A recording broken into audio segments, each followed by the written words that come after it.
We might have that might be the first one that sounded good from the guest and both of us. It's like a nice little flam. Maybe. A little chut. A little chut print. Well, we made it. Keep the grace notes down. We're finally at double digits. It's a little delayed from the 2-week schedule, but we're finally here. Got our guest for today to give us a couple hours of his time. Hopefully from here on out, our podcasts start to sound a little bit better as far as the feedback. The audio. We got the man to give us the tips here. Yeah, the man with the plan. So welcome everybody. This is episode 10 of the Aged Out Podcast. I'm one of your hosts, Mike Fantini, and sitting next to me as always is... Evan Worrell. Our guest today is Mr. Dan Schmitt, the sound tech extraordinaire. That's the right title, right? What is your title for your job? I don't really have a title, but I'll say like Jerry Seinfeld, like, don't oversell me by any means. Yeah, it's like comedy, man. You got to be like, he's a good guy. He does a lot of sound stuff. No, I guess I'm an audio engineer. That sounds a lot better than sound tech, audio tech. Put that on the business cards. Yeah, it's definitely audio engineer has a little bit more of a nomenclature to it. Yeah. The sauce, selling the steak, the sizzle and the steak. Ironically, we were actually watching the Jerry Seinfeld new stand-up last night. I was. Did as well as I. Throwing it back. You watched it last night? I watched it last night. We only got halfway through it. It was good. At that point, I had watched many... football. We were watching football. Yeah, we watched the not TCUS today. What was it? Stanford and USC. It's a great game. It's a good game. All right. We'll start as always with a guest. I'll let Mr. Schmitt here kind of introduce himself, give his background in the marching activity, where he started from, where he ended up, and we'll just see where it takes us. Yeah, you said you had kind of like an interesting story for that, right? Yeah, the marching band thing with me kind of was random. Like, I went into high school not wanting to be in drumline, kind of thinking it was not very cool. And then, because I went to a performance high school, like I had like a performance high school and then like actual where I would take all my academic classes, different building, different school. But so the guy who was a snare drummer in marching band, they did like this overnight trip, was like their final, kind of like state, but they would go to a competition overnight. And after they performed, he like had gotten like belligerently drunk in his room, got kicked out of the band. So later on in the year, they're supposed to go to Disney World for like their marching band trip, and they didn't have anybody to play snare drum. So they were like, "Hey, do you want to put on a snare drum, play some taps, play a parade tune, go to Disney World for free?" And I was like, "Yeah, I want to do that." Definitely. And so that's literally how I started marching band. After that, it was like, well, we don't have a snare drummer for next year, so I just did that, and then just roll you on over into it. Right? I hadn't played the first time I ever played and marched was like December of my freshman year of high school. Was that like your first intro to band too, or had you been in like middle school band? No, yeah, I'd been in like elementary school, middle school band, but it was all concert stuff. I never touched a like marching snare drum. I never wore a drum.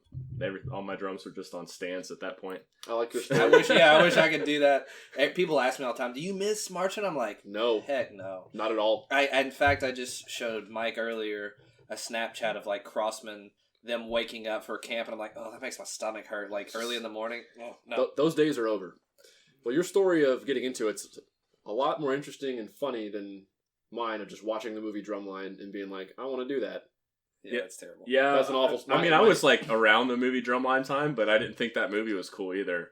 Oh, I wasn't in band. I mean, this would have been 2001, 2000. No, this would have been like 2002, 2003. Okay. What high school did you go to? Manual and YPAS. So YPAS, yeah. It's in Louisville, Kentucky, which is kind of born and raised there. Still live there now, but do the audio thing. So you make the rounds. Yeah. Oh gosh, yeah. For audio, it's like Ohio, Indiana, Michigan, South Carolina, Florida, Texas. He's always flying somewhere when I see him on Facebook. Always in an airport somewhere or doing something. We'll revisit that. Yeah, we'll get into that a little bit more.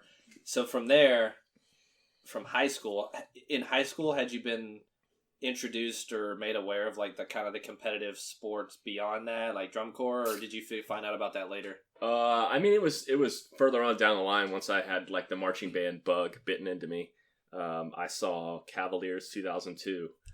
Frameworks. Solid show. The first show I ever saw, and I don't know if I watched a show for like 6 to 8 months after that. It was like that show was just like, holy crap. You saw it live? No, it was obviously a video of it because it was in high school. But I remember sitting in the computer lab in high school and like go in and watch that video and be like, yo, this is what's up. Yeah, this doesn't look cheesy and dumb like I once thought it was. Yeah, this doesn't look like a bunch of like, you know, the nerdy band kids running around on a field. Is like, yo, that's legit. That was actually one of the first shows I saw too.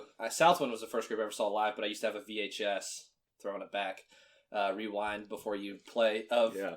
I used to have a VHS of 2002 Cavaliers that I would watch. Yeah, the first drum corps show I ever saw live was 2005 Seattle Cascades. They played David Gillingham Aerodynamics, and I thought that was the coolest shit ever. We like the Aerodynamics piece, like concert band was really cool. Had a lot of like cool percussion effects, like rolled cymbal on timpani and stuff, and they did it as a drum corps show. And I like knew all the music. It was a 10. I mean, it's Seattle Cascades in 2005. So hey man, but that was my first ever RCA Dome. Still man. just like blown away. Like this is loud. As a 14, 15-year-old in the drum corps, exactly. is insane. And it was live, and it was RCA Dome. I'd never like gone to like see a band show or anything. It was legit. Actually, that was 2005. Funny story. Johnny Lee Lane, who still works at Remo. We were out in the lot, and he was like delivering drum heads to drum lines because it was the Midwestern Championship in Indianapolis, so like middle of the year. And me and my buddy were like, hey, we can help you. And so he's like, yeah, take ththese heads over to Cadets, and take these heads to Cavaliers, and take these heads to Blue Devils. And you stole all the heads. And we didn't steal any, but like we delivered them. And he was like, here's a head for your trouble. And he gave us a Flam 2 and a Sharpie. And I took it down the Blue Devil snare line in 05 and had everybody sign it. I still have the heads. That's somewhere in my life, but yeah. I actually went to that show too. I remember watching the Cadets warm up at that 2005 show, just being like completely blown away. And they warmed up like off in the middle of nowhere too. Like we had to like follow them. I don't think if we had seen them walking from their truck to warm up, we ever would have found them. They were off in the cut. Now, isn't it funny? Like when you're a kid, you're like, oh, they're going away. It's so cool. But when you're actually a member, you're like, oh, we suck. We have to go warm up away from everyone else. Yeah. Can't we just like warm up next to the EQ truck or something? Yeah. It was like, no, that's how it was when I was at Madison, man. We always like walked, half a mile to our lot so that because I think everybody was embarrassed at how bad we played. That's how Blue Stars were. Right? And we weren't bad by any means, I don't think. But like, just your quad line. Well, hot take of the day. Well, they played well together eventually, but it was super easy. Might be true. Yes. Joel Hilbert, our like battery coordinator / snare tech. What year did you say the Cadets always walked far away? That was 05. That was 05. Yeah, okay, it was 05. I don't know if it's every year. But well, he always walked us like half a mile in the middle of some neighborhood. Of nowhere to warm up, and we never understood why. He was like, "We just won't be bothered by anybody." So you touched on that you were in Madison. Obviously, was that before you went to college? I was getting ready. Let me ask this first. What was the first drum corps camp you ever went to? The first drum corps camp I ever went to was Cavaliers 2009. Cavaliers 2007. The Billy Joe for the 2007 summer. For the 2007 summer. So you were like what, 15? Yeah. Gosh, I'd have to do the math. Yeah, I was down there. Did you know Ted at the time? No, I was like 19.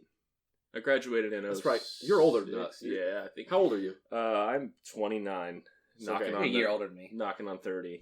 I think it was 2007. I had known Ted Leith at that time, and like he kind of convinced me. It was like just go out, just get an experience for it. I auditioned for Pitt, and like did timpani and marimba, and I mean I knew how to play like concert stuff really well, but that was kind of my first ever, kind of eye-opening. This is actually what happens. There's not just like everybody kind of gets together on a field and knows what they're doing already. Everybody sucks for the first like month. There's all preparation and practice. And spring training. And I think I did not audition anywhere in 2008. And then 2009 was would have been Blue Coats, and I ended up at Blue Stars and didn't like it. And then probably went with Dylan Combs and Brent Hulick. Ben Thompson and you went to Blue Stars in 2009. Yeah, was it for snare drum? It was for snare drum, and I was for bass drum. And we decided Saturday night that he had already gotten cut, and I was not vibing it, and so like we just left. We went to White House in the middle of the night. at like 3 a.m, got some White Castles, and drove back home. I think it was like 2 hours or something. Yeah, it's not very far. Yeah, It's 2 hours it was like, more. nah, I mean, it was audition camp, and we were doing asterisk drill, and I was just like, no, gross. this is not me. That's was it Brent Montgomery? Yep. Yeah. Okay, so that dude has disappeared since like the Blue Stars. He That's left true. there. I haven't heard anything. He hasn't been around, but he worked with Star when they were really good. Really. He taught He Star taught 93, Star I in the think. early '90s when they were phenomenal. Everybody So taught we had there. friends we mentioned, Dylan Combs and Brent Hume, who I'm sure we'll have potentially some of them on here at some point. They both marched. Well, one of them marched and one of them kind of marched Blue Stars in 09. That's a story in and of itself. We'll get to that some down the road sometime when we have Brent sit down with us. But they said Brent Montgomery kicked the shit out of them. And they said, I remember them telling me about the asterisk drill they would do at camps, at audition camps. Yes. Like, you need to have a visual part of your audition, but you're not beating the kids' asses at an audition camp. Like, do enough to see what they can do and what they can handle, but you don't need to, like, all right, let's see who's Can got you it. move your feet in time? Great. All right. Let's we'll go drum. We'll Yeah. beat the crap out of you later. It was like 8 counts straight forward, and you did like every diagonal around the clock. But when you would go like, up and over to the diagonal, it was on that 45-degree plane, but still up 8 over 8, but in 8 counts. So it was like a 6 to 5. Or So like yeah, between you went 8 like and 8 6. to 5 straight forward, 6 to 5 on the diagonal, back and forth, then 8 to 5, all like as a Sliding right. yeah, or- slide. As or, someone who crab studies step. math- I was like, man, this and I wanted to be the guy that was like, yo, that's dumb. But I was also like first auditioning, and I was like, I'm just gonna sit back and try and make it work. But like, that was one of the reasons I was like, I don't know if this is for me. No, Yeah. you made the right choice just from, like, because a lot of those guys in 9, I marched with in 10, they were still there, and they would tell stories. They were the Blue Stars track team, was what they called themselves. But he made them run and beat basics and beat the crap out of them so much. And in 08 and 07, because the drummers were worse in 7 and 8, obviously, because that was when the Blue Stars were making that climb up to the top 12 at that point. And it was a lot of those same guys in the snare line and quad line and bass line that started in like 07. Like, you know who Jonathan Leslie is? Mm-hmm. He was the center in like all those years. Yep. He went through all that, and he goes, dude, we had to get our asses kicked even more because we weren't as good at drums because we were all inexperienced and young. And so it was not an option to not be good. So he just basically put his foot in our butt all summer until we didn't suck as bad. I've actually heard stories about Brent Montgomery being a 5-hour energy guy. Oh my gosh. Yeah, like Before every block. All right, got my 5-hour energy. Yeah, like 5-hour energy for the block. So I can imagine that they got their butts handed to them. All right, so you went and auditioned at Blue Stars in 09, and then you ended up marching scouts that summer. So yeah, so I had gotten cut from all those places. Actually, both of my drum corps stories are really funny. I have never gotten a contract for a season when I was marching before the last camp that they had. So in between the last camp and move-ins is when I got my contract for both years. really, Wow. Yeah. That's- At Madison, I was like, I think had like talked to Chris Koenig, who was in Rhythm X at the time, who knew a bass drummer that was in Rhythm X that was looking for somebody to play bass drum at Madison that summer, and kind of through the grapevine was like, yeah, you should come out. We should, Is that drum. Thomas by chance? No, it was Nick Krebs. Oh yeah, okay. Nick. And so you should come out. You should drum or whatever. And I went. That was like the first camp that I like legitimately felt like I had a shot for. It was me and this other kid. what bass drum did you end up playing? Top. That's what I Yeah, thought. the other 3 bass drums, the middle 3 were both 3-year vets, and they were auditioning top and bottom. And there was like 4 people that didn't have a spot, 2 for top and 2 for bottom. And that was the first Roger Carter line that like I had been a part of. And man, I like walking into that camp, and it was like, Crazy Eights, which was like 4-4-3-8, 4-4-3-8, all 8th note stasis. I mean, like your 8th notes are kind of hopping around the grid, and like marking time to that was just incredible. And like I really had no clue whether or not I was actually going to make it. And the funny story about that one is that like I lived in Louisville my entire life, and when I was 18 years old, I got a fleur-de-lis tattoo because that is the crest of Louisville, right? It is. And at that time, like my mom was moving away, dad was moving away, the whole family was kind of like moving off away from the city, and so it was kind of like know your roots, know where you came from. Now, fast forward, I show up in a Madison Scouts camp, and I was like, I can't have this fleur-de-lis tattoo on me. at a Madison Scouts camp. Like, they're going to be like, this kid got the fleur-de-lis tattoo. So I took a knee brace and put it over my calf muscle for the entire camp.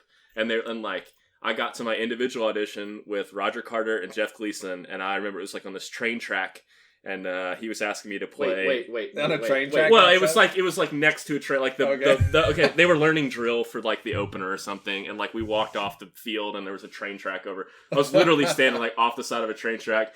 Jeff Gleason, Roger Carter, and me, and he was like, "All right, I want you to play open, close, paradiddle-diddles." And I was like, okay, open, close, open. Or slow, fast, slow. Slow, fast, slow, paradiddle-diddles. And I did it and like did the whole thing. And he was like, all right, so yeah, you play really well. We think you'd fit really well with the line. The guys seem to like you. We just have one question. What's wrong with your leg? Are you injured? And like pointed to the knee brace that I had wrapped around my calf. And so I'm like, it's like probably 20 at this time. And I was like I was like, well, like I started getting into the story. And I like pull down the leg brace and show Roger and Jeff, and they literally fell on the ground laughing. They're like, I can't believe it. Like they thought I had like some serious injury that was going to keep me out of it for like the whole season. This and they're guy's like, not going to make it through movies. Yeah, he's not going to make it. He's going to bust his knee or something. I just didn't want to look like a tool. I just didn't want to look like a tool. And they were like, I think you look more of like a tool because you have this like knee brace on around your calf muscle. It was just super funny. I ended up getting the spot, but it was like one of those things where I got contracted on Sunday and had like 10 days to be back in Wisconsin for move-ins. Wow. And that's the same thing with Cavaliers. I think I got a call on Tuesday from a video audition at Cavaliers, and they were like, hey, it's Tuesday night. Can you be in Chicago on Sunday night? And so like I sold my car, moved my stuff into storage, rented out my apartment for the summer and flew to Chicago for like 3-4 months. So you did Madison Scouts in 2009. What was it like? Because obviously both of us have marched for Roger. I'd like to hear what he was like during that summer and see if it was like, see if it was similar. He's evolved. Was he like a... Well, what was his role there at Scouts? Yeah, what was his role, caption first head? off? He was the caption head. He also wrote the battery book. Okay. So he was a little bit heavier handed in the design process than I think he was at Blue Coats when you were there. Well, I was there. It was his first year there, so he was just the snare tech / like battery coordinator type role. Like he wasn't really writing, he wasn't designing in any way. He was just teaching. And I was the last year of him like writing, teaching, designing before he took a break. And he like disappeared for a while and then reappeared back with Mike at Blue Coats. That season was crazy. He was very much a proponent of playing in time. Like that's important. You have to play your rhythms in time, beat to beat. If you can't put the metronome on and not hear the metronome for a minute and a half, then you're not clean. Like you should be able to bury the met, beat to beat to beat for a solid chunk of the show. Like phrases, and we were a bad drum line, so we could not play beat to beat for like more than 2 measures. So it was a rough season. We had 2 guys on the snare line from Thailand. Interesting. That there was a language barrier with them, so that was pretty difficult. And it was an 8-man snare line, and they were both one in from the outside. So it wasn't like they were next to each other and could help each other out. Yeah. They were on opposite ends. I feel like of the that was spectrum. a mistake not putting them next to each other. I mean, they weren't strong players. So would you put 2 of your weaker players next to each other? Well, I personally don't think you should put your weakest players one in either anyway. They may not have been one in either way, but I just remember that being a struggle. The fun part about the 2009 season was that any problem that happened, the bass line was like the saving grace. Like if we needed a tempo change, it was like, oh, we'll put in 8 counts and the bass drums will play 3s. Like woo, woo, woo, woo. Like, okay, now we're in a new tempo. Yeah. Like the bass drums saved a lot of that show transitionally, like where we would just, I wish I could pull out some of the old music. That was the hardest bass drum music I ever played, and it was so much fun. Really? The I&E that we actually won I&E that year, and all of the I&E stuff that we played was show beats up like 20, 30 clicks. That's so like funny. All of like the crazy stuff that we did in I&E was just like show beats. Lasers and just refit. Yeah, it was cool. So that's cool. That's a neat experience. I never even thought of doing I&E. It never they didn't let Crown. They didn't let us do it at Crown. They're like, nope, that's not an option. You all can't do it. I just wouldn't have been good enough to win or place, so I didn't. Well, and it was my first year marching, and had bass 2, 3, and 4 not been 3-year vets, and like I think one of them was an age out, and 2 of them had like a year after that. They were just like, we want to play on INE, we want to win INE, like da-da-da-da. And I like was just kind of like the guy that was, okay, I'll be along for the ride, like I can play checks in time. Yeah. You know, like I was still really young, so That's all you got to do if you're on top. Just yes, play in time and let everybody else do their thing. play checks in time and play your roles beefy. Pretty That's much. funny. All right, so Madison Scouts happened. You learned a lot there. And then what made you want to... You said your first camp ever was Cavaliers. Was that like where you always wanted to march? Yeah, I think it was from the frameworks thing. Like That I you're- like was kind of Buried really in the back of your mind. Yeah, I mean, and that whole like fraternity thing was real big. Like I was in a fraternity in college, so like I understood that kind of like fraternal aspect of things. It's funny that I only marched all male corps, and they were both kind of like last minute. Like it wasn't a choice for me to march Madison and Cavaliers. It was kind of just more of, like I said, like I got a contract last minute, and you know I got cut at Bluecoats in 2010. Was like that was the line that was like all Dave Dewin and Justin Brenneman. Justin and Frank, Yeah. and all those dudes. So I was like number 6 on that baseline, and ended up not having a spot to march my age out. And then there was a open video audition for Cavaliers bottom base, and I got that. And that's how I marched. I went from top at Madison to bottom at Cavaliers just because I needed a place to march. You've marched all 5 drums, haven't you? I have marched all 5 drums. That's pretty unique to say. Wait, Yeah. time out. What? So you did top at Madison, bottom at Cavaliers. Where did you do 2, 3, and 4? I did 4. Well, I did base 2 and base 4. I did base 2 at Redline? no, base 3 was Redline. Base 4 was like crap. I think 1 year in West Athens I did 1. I played 2 at oh gosh, I don't know. It's so many drum lines. I've played 2 a few times, or played 4 a few times at the Bengals drum line. Played 2 a few times at indoor. Played it in college band. I think it's Dan and I actually have a unique, I guess, meeting when we first met, or I guess, and that was at Tate's Creek. yeah. Because we all thought you were super old, because I was in Tate's Creek when they were in open class. Was that 2008? 8. So that's my second year at Tate's Creek, and you were teaching, and we all like thought you were like 24, 25, but you were like 19 or something. Yeah, I was like 17. You're like a 18. year older than me. I was like not the oldest person in the membership, and I was a cymbal tech guy. Yeah. And it was funny because like they were like, well, you're good enough to be on the baseline. We just don't have a spot for you on the baseline, because it was kind of like going from a high school group into an independent group, and they were like, We can't really kick out our high school kids. would you want to teach the cymbals? And I was like, I could teach splits. And so like I just taught cymbals for a year. That's fun. Which is pretty interesting. Like that kind of plays a big role in kind of where I am now, just because I've been around the design aspect for almost 10 years now with different groups. Yeah. Being in the design aspect of that and just marching band stuff, and like that kind of really was eye-opening, especially from going from a teching, teaching, designing spot into a membership spot again, having already seen the other side of it. Yeah. Well, so I wanted to interject with that because I thought it was funny that I met him and immediately thought you were like 6 years older than me, but just because you were teaching. It's just a random lives of marching band. Yeah. So making the transition to indoor, you never marched Tate's Creek, did you? No. No, so you taught there as a cymbal tech. Good for you.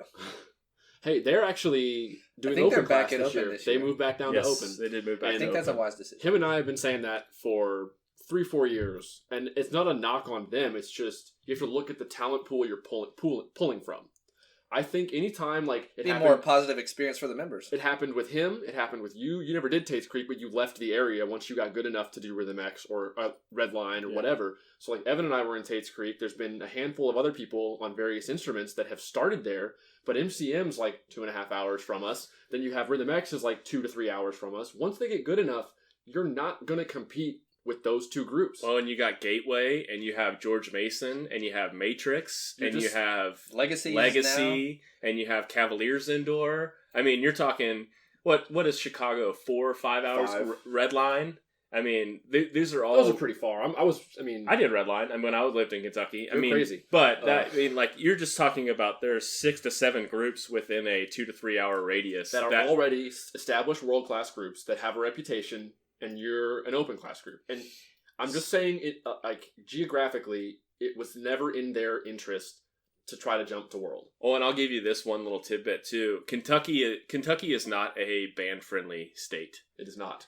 Especially for independent organizations, like trying to stay somewhere, trying to rehearse somewhere. So they were just fighting an uphill battle from a logistical financial support. You know what I mean? Just from having to pay for rehearsal space all the time. Yeah. Kentucky is also not a band-friendly state from a skill level of the members aspect. Like, none of the marching bands or drum lines or color guards in this state can compete on a national level at a high level. Well, and that probably goes back to the state championship was still judged like it's 1980s marching band. Yeah.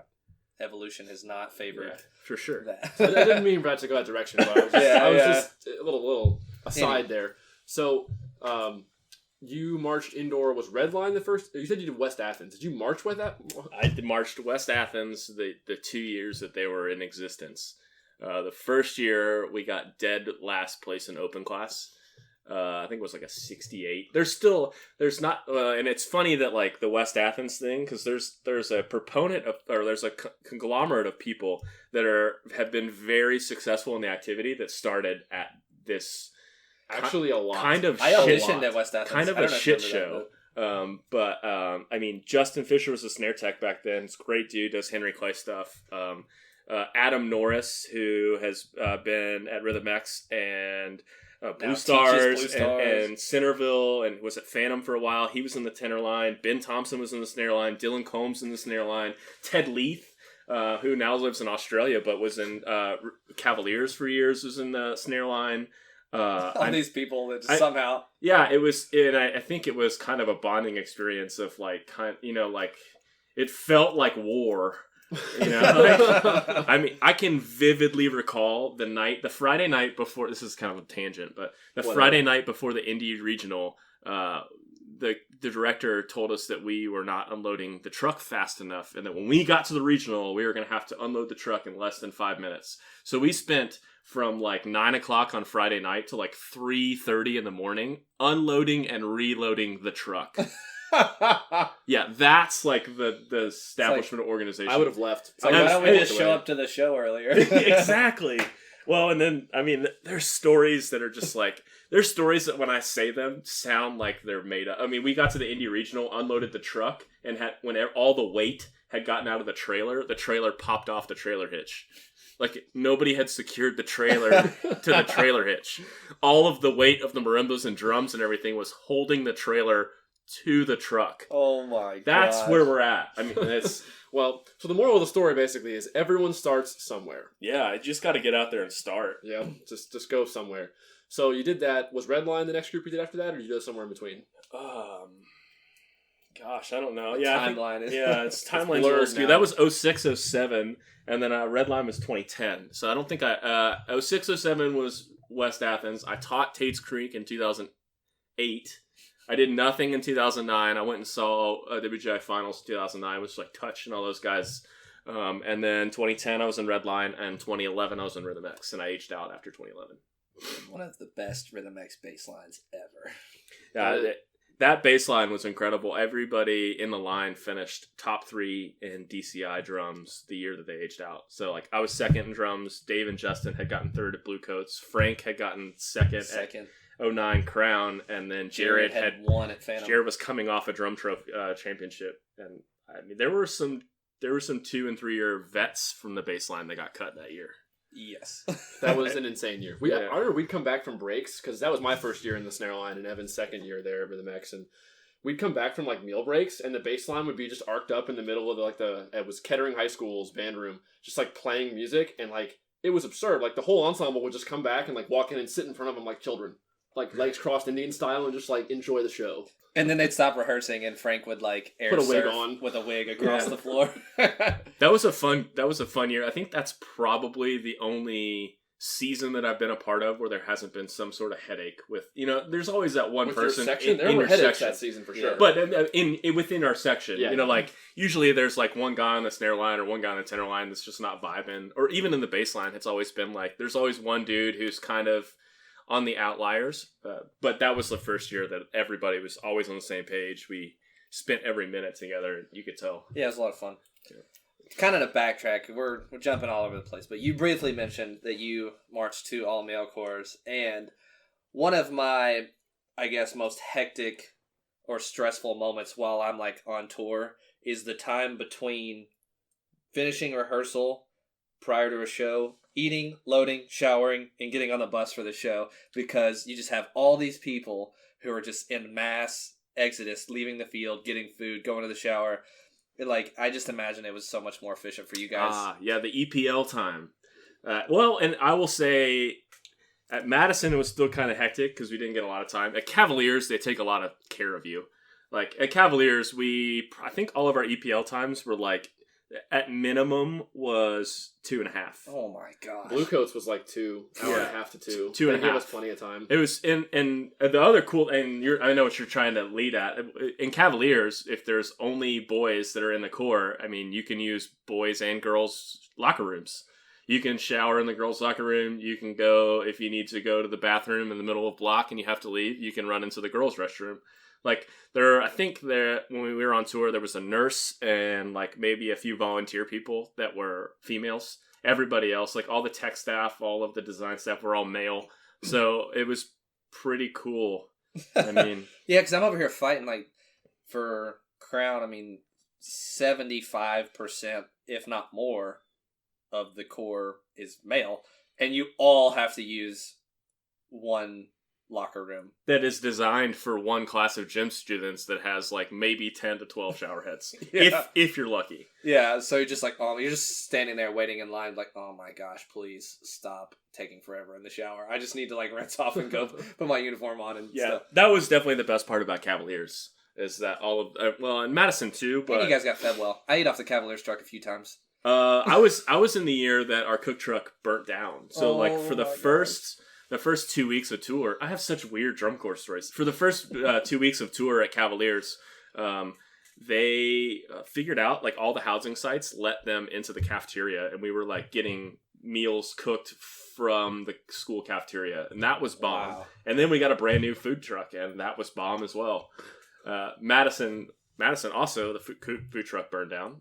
I don't know if it's me, but... Yeah. Wait, both? The food trucks at both corps you marched, the years you were marching, the cook truck burned down. Yeah.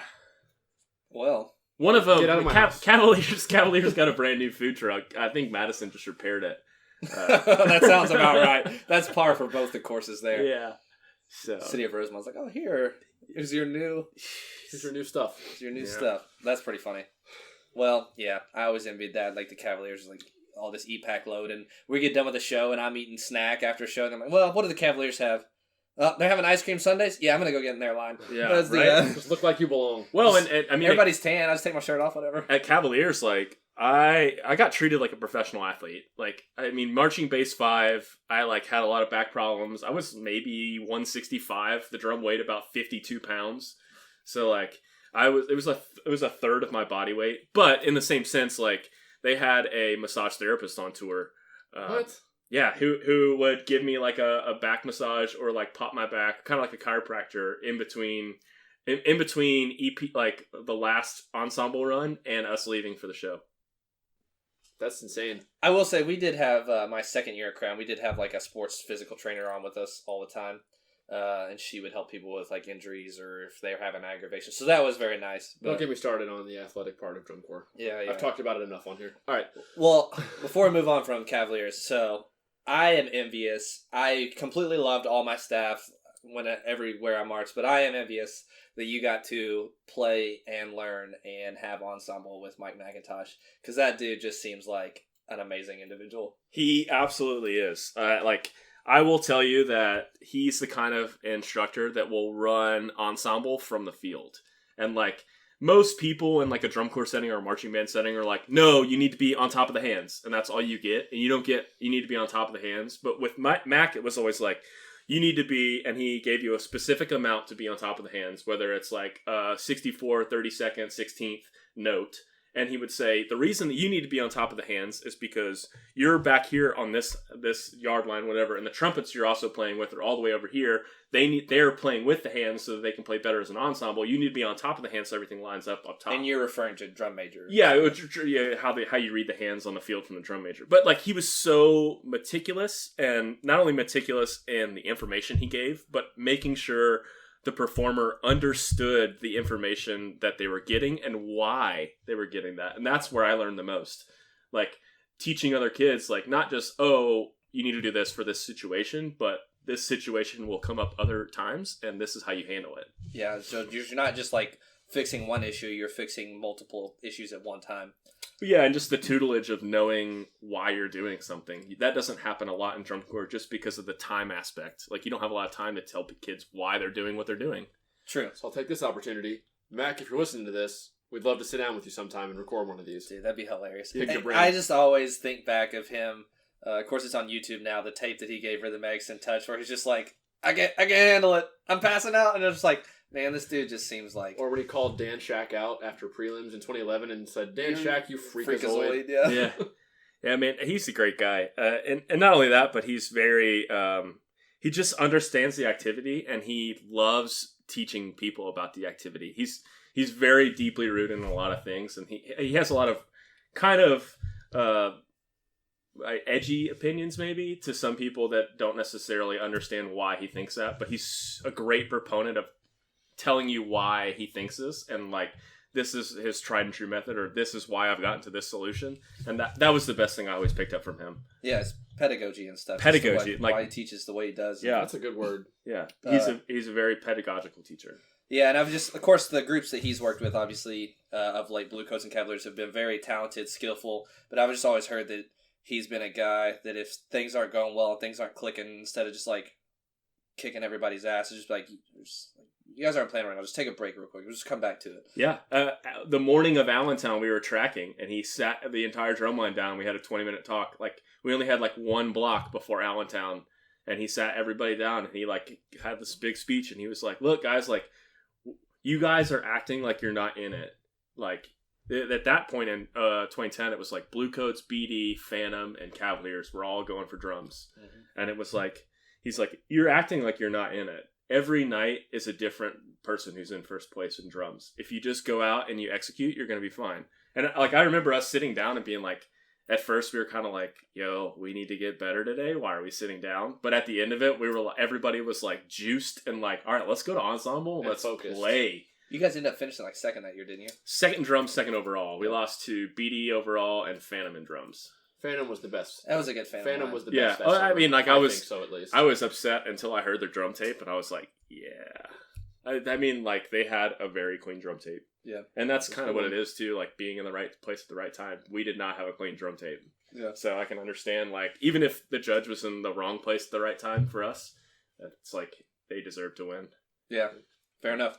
They were for sure good. All right, so do you want to ask him a little bit about how he got into the audio engineering thing? I guess we'll transition a little bit from like experience to kind of into what you do now. Yeah, let's do that first, and then we will get into end with his thoughts on the current state of drum corps and indoor and all that stuff. So okay, we'll end with that. So yeah, that sounds good. Have you always been interested in audio stuff, or what kind of spurred that? I guess.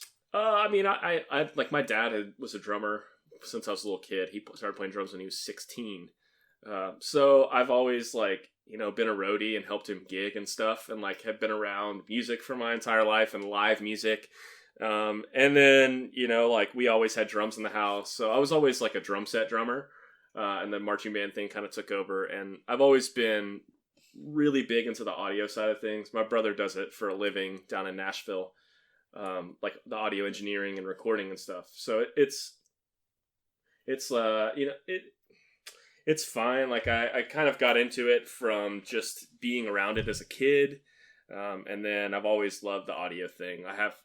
I like being able to nitpick and very detail oriented. You've always struck me as a very, very detail oriented person. Yeah, I don't do anything unless I have a reason for why I'm doing it. And so to be able to, you know, sit back rep after rep and continually nitpick and whenever I go out to an audio consultation, people are like, do you want it again? Do you need that chuck again? And it's like, we can keep going as many times as you want to. I'm going to keep getting it closer and closer and closer. Yeah. You know, and sometimes it's like, yeah, it's fine. Did you study it in school, or was it self-taught, or? It was a little bit of self-taught just because I was around it as a kid. But when I went to school, I actually went for music business, which was a new degree at the time. It was kind of half percussion performance and half recording engineering. So I still had like lessons and ensemble classes and still had to play solo lit, but instead of going to woodwind and string methods and all that stuff, I was going into the studio and doing, sound principle projects and, understanding all that, like amplitude and that's pretty cool. How sound works and why sound works and that sort of stuff. They still have that program at EKU? Yeah. Cool. I'm sure it's probably gotten even better too. I think that's the program Aaron Bailey was in. I think that's what he did. Okay. Cool. The professor I had was Professor Munson, who was a drum set professor, and he had just graduated from MTSU with a master's in like recording engineering. So like he was fresh off the tutelage of like understanding all of the new technology and was able to kind of like cram it down our throats. I wish I would have gotten more of it just from being there, but with it being so new, it was cool to be a part of. And what would you say, I guess, is kind of like your breakthrough or like your kind of introduction into the marching band world, like one of the first big groups that you started to get into? Gosh, I feel like every time you ask me a question, I have to tell a story. That's fine. This is what it's like, storytelling. It's not even like an interview. It's like, just tell me your stories. So in 2011, the year after I aged out, Dr. Allison, who was a DCI judge and was also the director of bands at EKU, where I was, he had a DCI judge research project, which is essentially a data collection on DCI shows to figure out what was effective.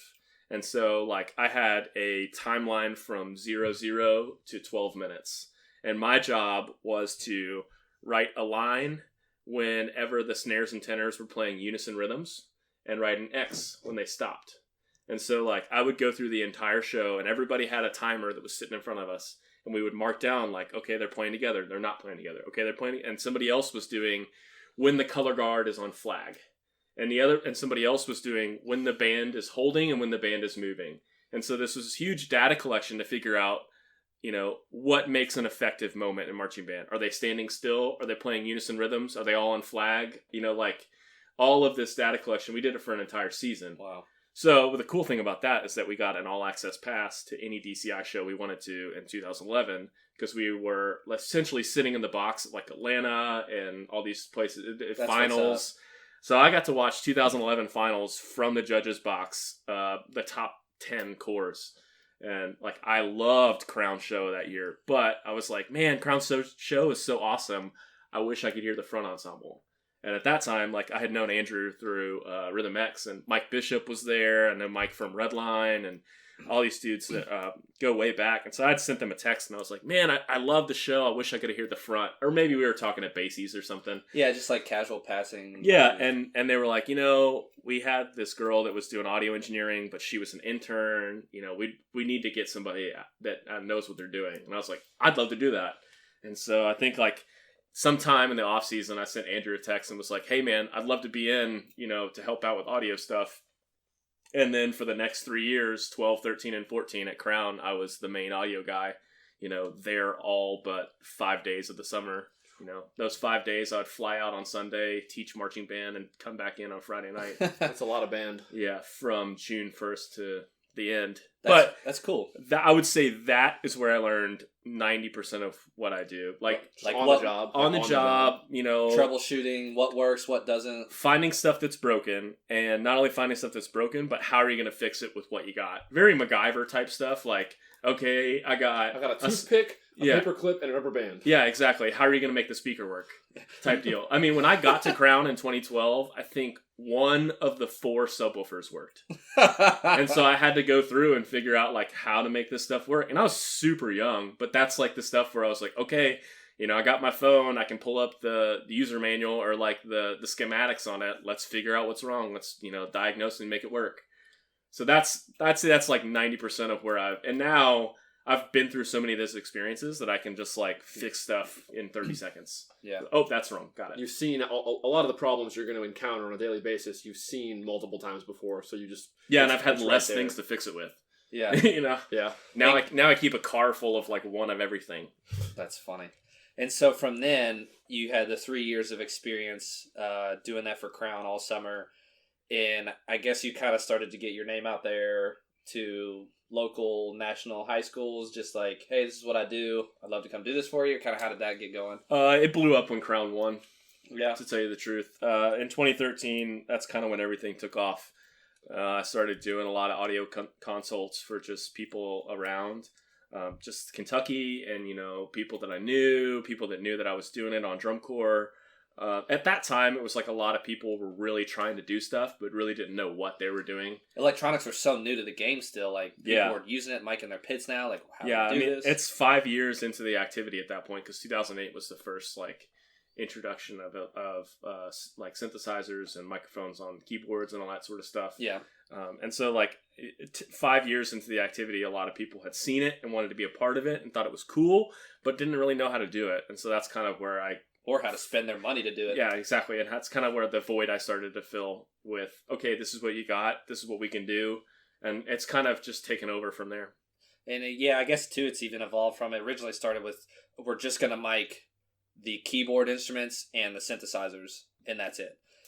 Which I'm all for. I think it just opens up the door to musicality from the front ensemble to where you can hear them without having to watch somebody blast wood marimba bars with acrylic or rubber mallets or something and have them be heard. So I'm all for it. And now it's even evolved even more into that with like solos. You have instruments that you're sampling the sound and filtering it through, which kind of gets into a little bit of a gray area for me personally, but it is cool and it opens the door to so much stuff. So obviously at the beginning of this, we talked about you getting flown around all over the place. Or kind of name off some of the groups, places you get to travel, work with now. There's a couple groups in South Carolina that I work for. Nation Ford, which is a bunch of guys that I've known since I was back in the Crown days. Is that football field still a dust pit? No, it's a turf. God. It's been turf for 5 years. Oh, good for them. Yeah, no, they so Nation Ford and kind of the South Carolina area, that Charlotte area. I used to do some work with the Tarpon guys when they would come up to BOA, just because I've known Frank for a while. Centerville in the Dayton area, all those guys that I've known since Rhythm X. It's a lot of people that know me through another Cedar Park. You got hooked up with them Cedar through Bishop, Park, I guess. Through Mike Bishop and a lot of the Austin area schools. Working for Crossman down in Texas, that kind of gets your name out that way too. So I think San Antonio has some good bands. Yeah, I think I've kind of been around like Cedar Park and a lot of the UIL bands that don't necessarily do BOA. Yeah. But I mean, and some of that is like groups that Andrew will write for, or Bishop has worked with, and it's a lot of like, oh, you're having this problem. I don't know how to fix that. I know somebody that does. Or I think it was like I was going up to a Centerville camp, and I got an email from a band director who was like, "Hey, our port on our speaker broke. Could you stop by?" And I just like stopped by the rehearsal, and 20 minutes later had them working their speaker back working. Just had extra parts in the car. Yeah. So like a lot of it's just through word of mouth. Networking for sure. Pays to know people. Well, yes, yeah, I mean, like, and still a lot of the people that are at that caliber of teaching are the ones that are going to be able to have enough money to bring in a consultation person. You know what I mean? You're not going to, the band that spends, $2,000 on a box show and box drill every year is not going to bring in an audio consult. Yeah. It's just not in the cards. It's not in the cards. Do you feel like it was kind of an adjustment for you? Like when I watch a show, like as a drummer, I'm like drawn into the percussion section and I'm like, wait, they have a color guard?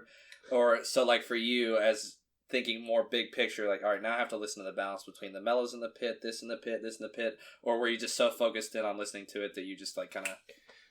Well, I mean, from the summer stuff that I do, whenever I do like Crossman stuff, it's very much music ensemble balance. Yeah. So I don't think I really have more of a music ensemble ear now than I do a pit ear or a percussion ear. Like yeah. I rarely ever hear just one section of the band. I hear counterpoint of how, like the mellophones are interacting with the snare drums and how does that balance, or like I hear pairs of sections that are either in conflict or are in unity. Cool. I know I've been guilty of that a million. Every time I watch a show, I'm like, there's a guard out there. There's a horn line playing, unless it's like, if the percussion's playing, that's all. I mean, that's how it is when I judge groups, or like if I'm judging, I'm like only thinking, like if I'm judging a visual caption, I'm like, I don't even know what charts they played, or if I'm judging percussion, I'm like, I have no idea if that group had a color guard. But sometimes that's just like, what are you focusing on? Are you listening side one, side two, front, back? Yeah. But and a lot of that's sampling too. Just like how you sample a band and how you adjudicate that. So I've been privy enough to be a part of like Winter Guard stuff and doing soundtracks and designing for South's Winter Guard with Amanda, and that stuff is like it kind of opens my eyes a little bit more to color palettes and flag design and uniforms and all that sort of stuff, which helps always to know. Absolutely. All right, do you want to transition to the current state of the activities? Well, I guess that was kind of a good segue. Like, you mentioned you do also work a lot with the Winter Guard and WGI and stuff. Like, and we can use that as a segue for just the current state of, I guess, Winter Guard and Drum Corps. Like, your take on it. I know we've said stuff on this podcast before between Mike and I, but just if you think it's growing, if you think it's dying, what you think works, what you think don't work. Yeah. Is Drum Corps going away? They're going to have to start making money somewhere else if they're not. Yeah, you can't make a statement like that and not elaborate, so... I mean, I think Drum Corps is fine where it's at, but I worry. We talked about the transportation thing and how everything's going digital, and I know, without naming names, I know there have been some drum corps that have fudged the paper books before to make things work. And that's no longer legal because the Department of Transportation has digital GPS trackers on everybody now, coming up this year, and like so that sort of stuff. And they're gonna have to get way more efficient with the scheduling shows versus where they rehearse versus where their next show is. Yep, and rehearsal facilities are starting to get more and more expensive. The school districts are only tightening down their reins on who can be on their turf. Their $20,000 turf fields. So like.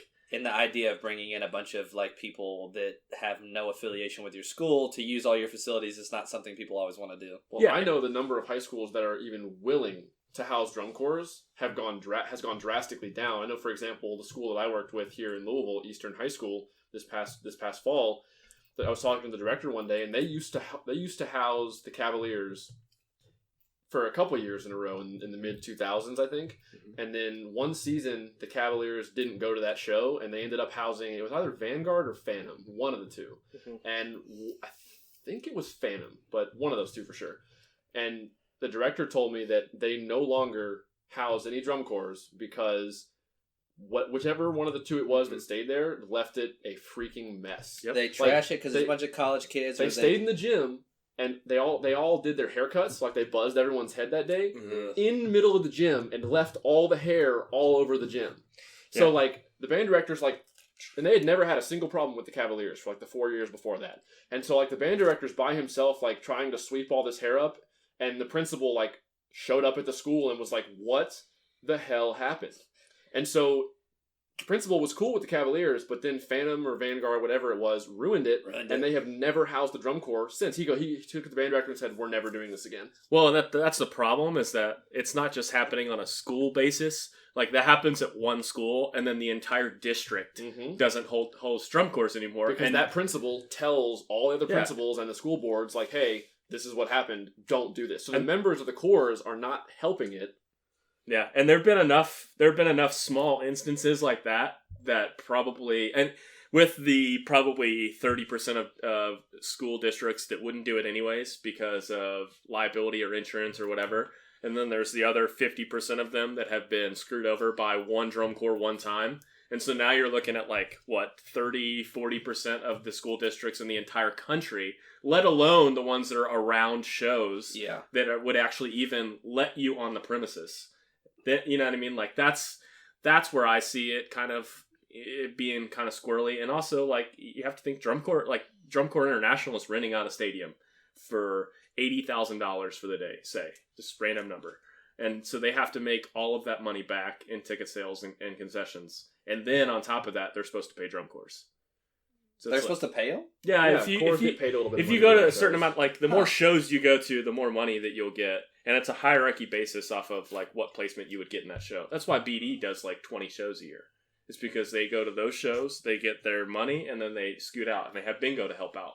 Yeah, it's like other show like Pioneer. How many rehearsal days does Pioneer have? 0, because they have to go to every show because they can't afford not to. Wow. So that like. Ticket prices are going to go up, or the stadiums are going to, like, there's something that's going to happen that has to make more money in the drum corps side of things. Yeah, I don't know how ticket prices, because it's already expensive, and then Mike and I went to semifinals just because it was cheaper, and then did like the finals lot, watching drumlines warm up for finals. But even that, like, more and more people are just like, I'll just stream it and sit on my couch. Yeah. Because it's easy, it's convenient, Well, and I looked for a ticket for BOA finals, like, the week of BOA, just because I didn't know if any of my groups were going to be in there, and it was like $100 a seat. jeez. Like, especially like as an educator, like I don't want to do that.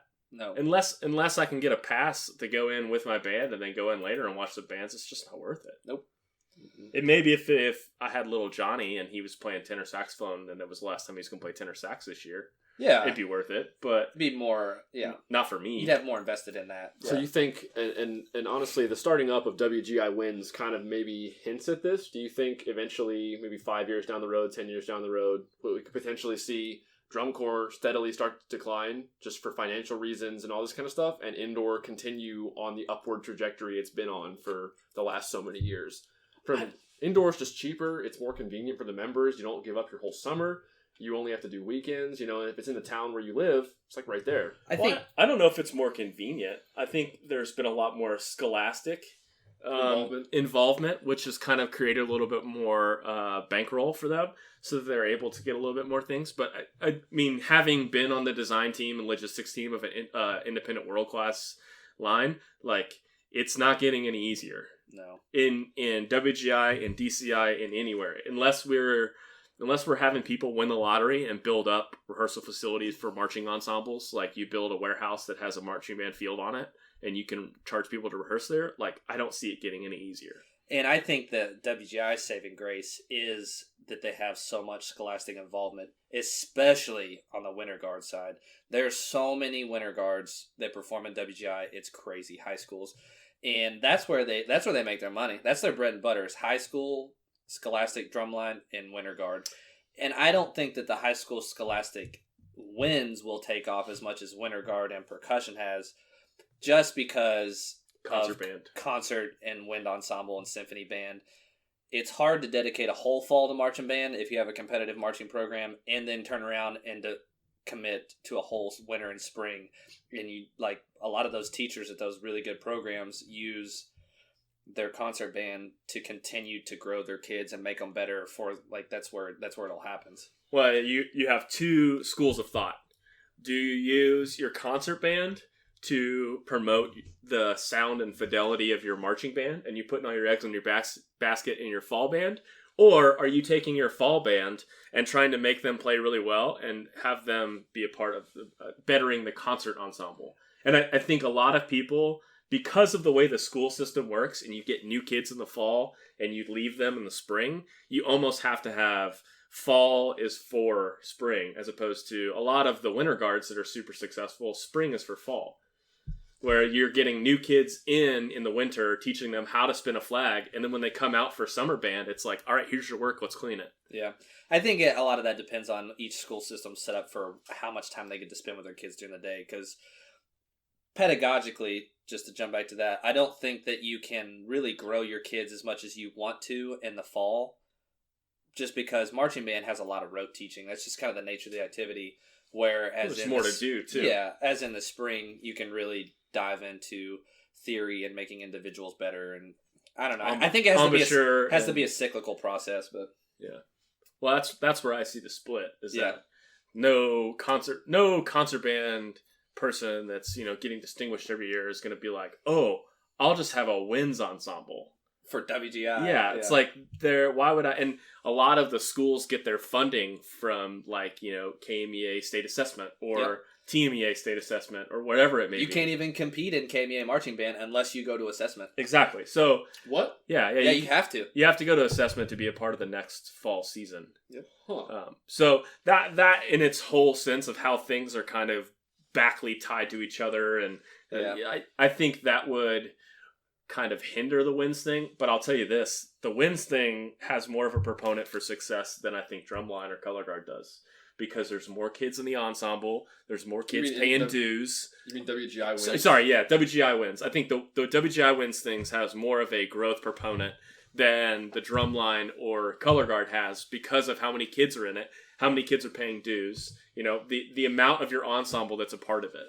But at the same time, if you have a huge band program, like say Madison Central and Richmond, they have 200 kids in their program or 160 wins, you can't have all those kids inside. So some band directors might see that as, I don't want to have auditions, and then so-and-so, Johnny's parents get pissed off because Johnny didn't make the Winds Ensemble marching band, so I don't want to deal with it. So it's kind of like a catch-22. You have more kids that you can choose from, but at the same time, you have more kids that you can choose from. Well, so yeah. I just mean from a financial standpoint. Like, yes, you have more people paying dues, so it's easier for that to stay afloat. If you have a 40-member drum line, of those 40 kids, 3 or 4 of them aren't going to pay or going to be late. So then you're only talking about 37. I mean, the numbers shrink really quickly. Yeah, and high schools. I would say high schools still deal with the same issues that independent groups do, as far as we're not the priority to get the gym for rehearsal time in the winter when it's basketball season. But they have a better loophole. They have a better foundation. Footing, to argue for that, or use another, like we'll use the elementary school gym or something. Or they have better funding. You know what I mean? Yes. The school district's going to support after school activities more than they're going to support an independent. High school supports WGI. That's basically not independent world or independent open. Well, we've been going for about an hour now. My last question, I want to. It's all right. Time flies when you're having fun. It's all my stories. Yeah, it's all right. I love it. What piece of advice would you give someone that was younger, that wanted to potentially get into the audio engineering game? What's the biggest piece of advice you would give them? This is the last thing I want to ask you. Oh man, I mean, it's such a ever changing market. I think there's probably 10 to 20 different ways that you could crack your way into it.